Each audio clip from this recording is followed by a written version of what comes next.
Okay, for today's lesson, we are going on to another type of graph that we have talked about. It's called the histogram, and histogram it helps us represent data that can be grouped that are actually grouped in class interval. What's the meaning of class interval? That means there's a range given, like between 5, example 5 to 10. Okay, so examples of numerical data that can be grouped into class interval of range or values are actually example the height of a person, and the mass of the baby, and the time taken, for example, a 100-meter sprint. So look at this. We call this table of a frequency table. Okay, a frequency table. And in this frequency table, in the first row, we are given the waiting time at a drink store. It shows that the time is given in interval, okay, or rather range, in the range of a duration of 5 minutes. So for example, it's between 0 to 5 minutes. There are how many people have waited for between 0 to 5? For 4 people. Okay, the frequency, this is a frequency row. It tells you how many people have waited for this amount of time. So this is the time, the waiting time, and this is the number of people who waited this amount of time. Okay, and then take note it is given in the range. So we do not know exactly these people, they waited 1 minute, 2 minutes, or 3 minutes. So it's just a range given, that's all. Okay, since there are 4 class interval here, they have the same 5-minute interval, we can say that this is called an equal class interval.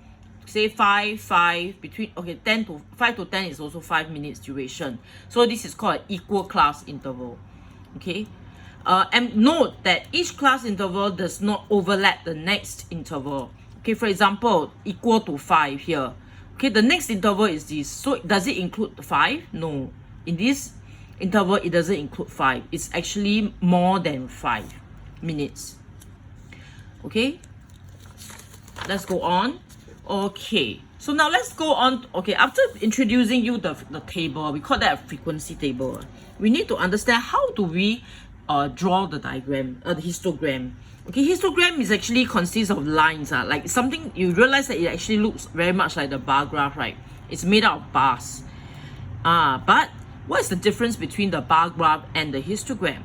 Okay, histogram, we do not have any gaps in between. Okay, between the bar, there's no gap at all. Okay, that's the only difference. So we must take bear in our mind that whenever you see this type of graph where there's no gap, it is called a histogram. And this height that we draw, okay, this is the y-axis and the horizontal axis, the x-axis. So we plot this is actually the y-axis show the number of people, which is the frequency, and the x-axis show the number of the time, the waiting time. So okay, let's previously I look at the interval. We have this interval of 0 to 5, right? And 4 people waiting this amount of time. So let's look at this. So this number of people, 4 people, and between 0 to 5, the interval is from 0 to 5.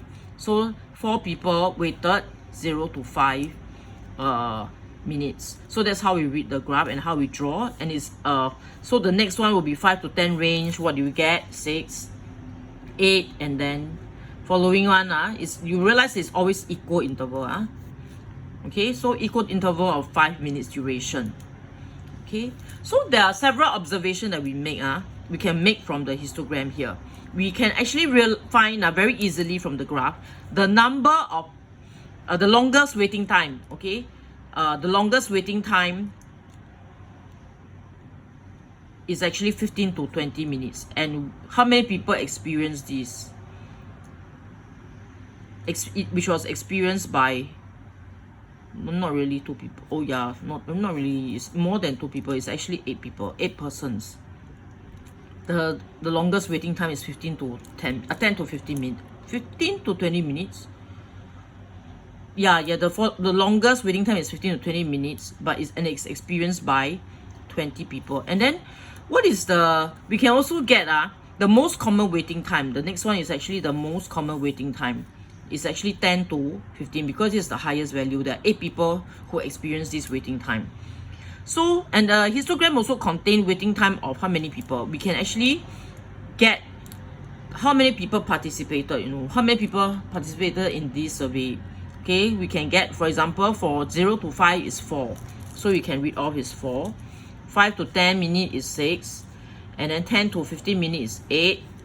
And 15 to 20 minutes is 2. And we can add them all up to find the number of people who participated. Okay, a histogram or dot diagram can be used to represent data from a small set of numbers. However, the use of vertical graph for the histogram, it allows us to display large amount of numerical data. For example, I can go up to like 50 people. Okay, 50 people. Frequency is like the number of people being surveyed. So I can go up to 50 people, then 30. That it can involve a large amount of data, number of people that participate. So what are the advantages of a histogram? Very important. It can display large amount of numerical data that can be grouped into class interval because of the use of vertical scale. Okay, vertical scale, horizontal, vertical scale. So what's the disadvantage? We do not know the exact value like I've said just now. Okay, it's between 150 to 154. So I do not know exactly these people what their actual height. Okay, for example, in this one, in this histogram here, we do not exactly know what is the actual height of the student. Okay, let's go on to